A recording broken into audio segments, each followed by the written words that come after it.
चलिए दोस्तों बात करते हैं एक और नए क्वेश्चन के बारे में। इस क्वेश्चन में एग्जामिनर ने कहा है एक घड़ी में 2:30 बजे हैं, एक घड़ी में 2:30 हुए हैं, घड़ी की दोनों सुइयों के बीच में अधिकतम कोण कितना बनेगा, ये एग्जामिनर ने मुझसे पूछा। इस क्वेश्चन को सॉल्व करने के 3 से 4 मेथड हैं, तो हम लोग जो मोस्ट इंपॉर्टेंट 3 मेथड्स हैं उनके बारे में डिस्कस करेंगे। पहला मेथड तो वो है कि अगर आपको कुछ समझ में नहीं आ रहा और आपको किसी का एंगल निकालना है गिवन टाइम के बीच में, तो आप क्या लिखेंगे 60 आवर माइनस का 11 मिनट अपोन में 2 कर देंगे तो आपको एंगल मिल जाएगा। यहाँ पे 60 इंटू में आवर कितना दे रखा है मुझे, आपका ये जो पहले वाली वैल्यू यानी 2:30 2, इसको यहाँ रख दीजिए, माइनस का 30 इंटू में आपका 11 बाय में आप ये 2 कर दीजिए। सॉल्व करेंगे तो कितना होगा 6 दूनी 12 और ये 11 33 यानी कि 210/2। सॉल्व करेंगे तो 105 डिग्री इस क्वेश्चन का करेक्ट आंसर आएगा, यानी कि ऑप्शन डी। अगर इसकी इस तरह से नहीं करना चाहते तो आप क्लॉक को बना के इस क्वेश्चन को सॉल्व कर सकते हैं।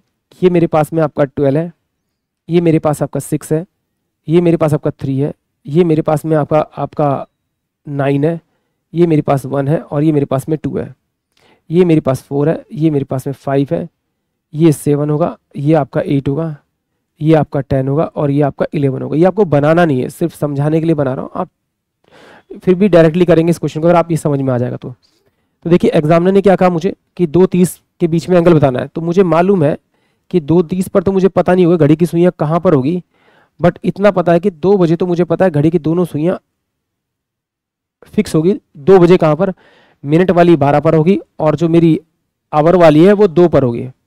अब एक चीज़ समझ लीजिए, अगर इसका बेसिक देखना है तो आपको प्लेलिस्ट में जाना पड़ेगा, देखिए मुझे सिर्फ इतना अभी याद रखना है कि जो आवर वाली हैंड होती है वो 1 मिनट में आधा डिग्री का एंगल बनाती है और जो मिनट वाली हैंड होती है वो आधा मिनट में 6 डिग्री का एंगल बनाती है। सिर्फ इतना ध्यान रखना है, ठीक है।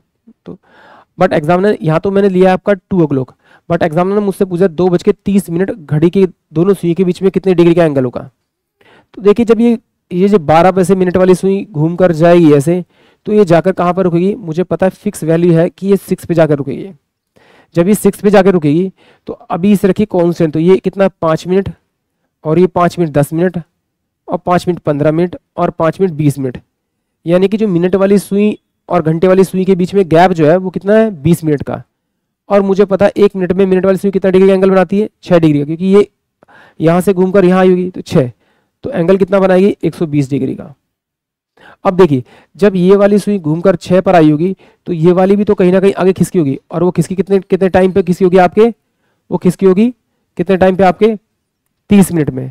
तो मुझे मालूम है कि जो घंटे वाली सुई है वो 1 मिनट में आधा डिग्री बनाती है, तो 30 मिनट में कितने डिग्री का एंगल बनाएगी 15 डिग्री का। यानी कि ये जो एंगल कम हुआ वो 15 डिग्री का, इसमें से अगर 15 डिग्री में माइनस कर दूंगा तो मेरे पास में 105 डिग्री आएगा, यानी कि ऑप्शन जो मेरे पास में डी होगा वो इस क्वेश्चन के लिए करेक्ट होगा। और अगर इस तरह से भी नहीं करना ओरली है तो कैसे करना, कुछ नहीं करना, आंखें बंद करो और इस पहले वाली वैल्यू को 5 से मल्टीप्लाई करो। जैसे मल्टीप्लाई करोगे आपके पास 10 आ जाएगा और पीछे वाला नंबर आपके पास में 30 हो जाएगा। इन दोनों का अंतर निकालो, अंतर जो आएगा 20, उसको मल्टीप्लाई कर दो 6 से, 6 से मल्टीप्लाई करने पर 120 आएगा। जो ये पीछे वाला नंबर है अगर ये बड़ा है तो आधा करके यहाँ से माइनस कर दो, और अगर छोटा है तो आधा करके प्लस कर दो, तो ये 105 डिग्री आ जाएगा आपका, यानी कि ऑप्शन डी। एक बार फिर देखते हैं, सिंपल सा, हमेशा इस वाले को 5 से मल्टीप्लाई करना है, ये 10 आ गया 30, इन दोनों का अंतर निकालना, अंतर को 6 से मल्टीप्लाई करना है।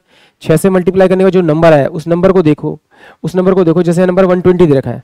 फिर उसके बाद देखो वापस जो पहले वाले 2 नंबर है, ये जो 10 आया था 5 से मल्टीप्लाई करना 30, अगर ये पीछे वाला नंबर बड़ा है तो इसे आधा करो और इस वाले नंबर में से माइनस कर दो, और अगर ये छोटा होता तो आधा करके इसमें प्लस कर देते, आपको आपका आंसर मिल जाता, यानी कि ऑप्शन डी। आई होप आप सभी क्वेश्चन समझ में आया होगा।